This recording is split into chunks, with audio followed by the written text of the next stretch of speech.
asalaamaaleykum mbokk yi ñoo ngi leen di siyaare bu baax seen mbokk seen taalibe Cheikh Waalo Cissé borom Kéemaan Waalo moo ñoon di leen leeral si mbokk jullit yi képp koo xam ne rek maam bëgg naa takk jëppët bëgg suñu borom taal la comme ni ngeen di gis ñenn ñi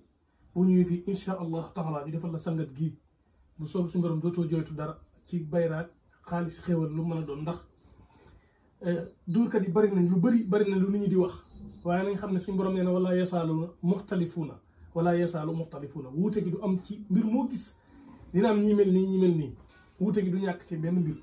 waaye incha allahu taala lii moom képp koo xam ne fexe nga ba am ci lii te lii nga gis lépp benn sangat la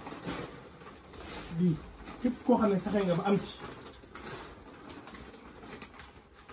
bu soobee suñu borom dootoo jooytu dara incha allahu taala képp koo xam ne fexe nga ba góorgóorlu ba am ci sangat gii nii te borom bu soobee suñu borom moom dina xam ne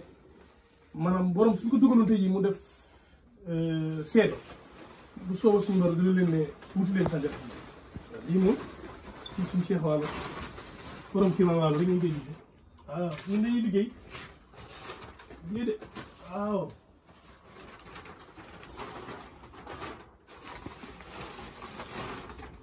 bu bëgg a tàkk jëppët ñu dégg la fépp pour sa jur gi saawaan di baawaat